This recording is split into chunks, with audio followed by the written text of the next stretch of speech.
Dinas Pemadam Kebakaran dan Penyelamatan Kota Makassar mengaktifkan 7 posko untuk menghadapi potensi musim kemarau panjang.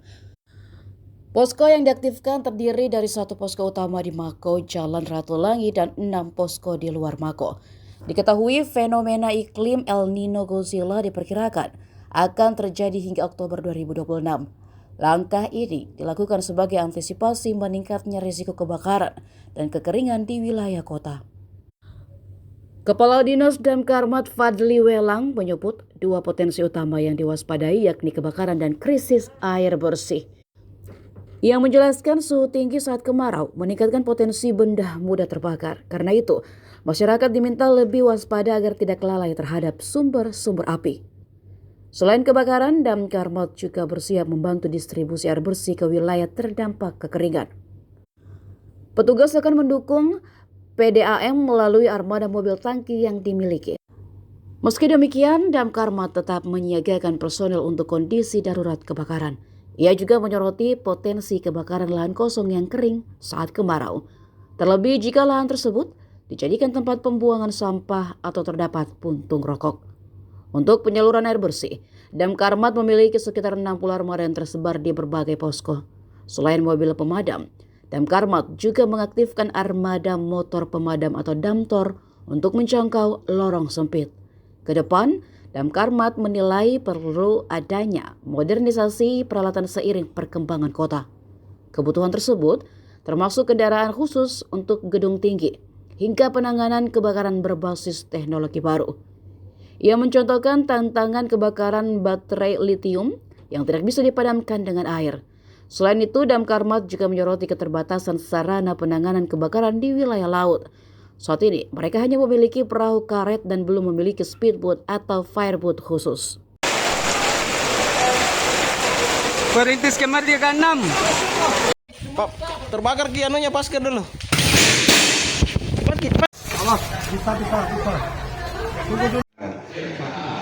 Kalau untuk bahaya kebakaran ini, kita berharap menghimbau kepada seluruh masyarakat untuk betul-betul menjaga jangan sampai kita lalai karena suhu yang cukup tinggi ini bisa mengakibatkan benda yang mudah terbakar. Kemudian khusus keringan kita akan membackup PDAM untuk menyalurkan air bersih dengan menggunakan armada yang ada di Dinas Pemadam Kebakaran dan tentunya tetap juga ada tim yang standby untuk karena tidak bisa semua kita turunkan menyalurkan air bersih seperti itu. Pak, poskonya itu di mana saja Pak? Posko kami ada 1 di Mako di Jalan Ratulangi dan ada 6 posko di luar Mako, ada di Karena, ada di Ujung Tanah, kemudian di Kima, Tamalandria, kemudian di Timur, Puli, dan satu lagi di Panggala. Kalau itu 2 posko yang tadi kita sebutkan, yang kita akan dirikan khusus untuk ini menghadapi musim kemarau panjang ini? Semua kita aktifkan, jadi ada total 7 posko yang kita aktifkan untuk menghadapi musim kemarau. Pak, itu kan kecenderungannya itu kalau musim kemarau panjang seperti ini Pak, itu biasanya tuh lahan yang ada rumputnya kan, itu mudah terbakar Pak, apalagi kalau ada yang buang puntung rokok. Iya, bisa langsung dari damkar harus kami mengajak teman-teman kita, Pak Camat, Pak Lurah, tentu terkhusus kepada Pak RT RW untuk mengawasi lahan-lahan kosong karena ketika keringan pasti banyak sekali lahan kosong terbentuk. Belum lagi kalau di lahan kosong itu sering ditempati untuk membuang sampah. Jadi ini yang punya potensi dan itu seringkali sudah terjadi dan laporannya dan sering kita jalan.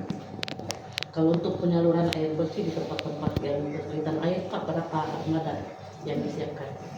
Kita upayakan semaksimal mungkin ya untuk di beberapa posko bila mana di posko luar ini membutuhkan backupan dari Mako, kita siapkan juga untuk menyalurkan. Tetapi seperti saya sampaikan tadi bahwa akan ada selalu yang standby untuk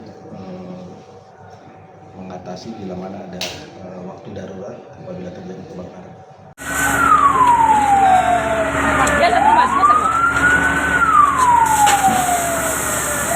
kanan, hantam kiri. Ya, cepat sekali, kanan lagi. Kanan sekali ya. Oke. Datanglah bantuan. Sudah ada 6 rumah. Pojok pas depan rumah. Download Tribun X sekarang. Menghadirkan lokal menjadi Indonesia.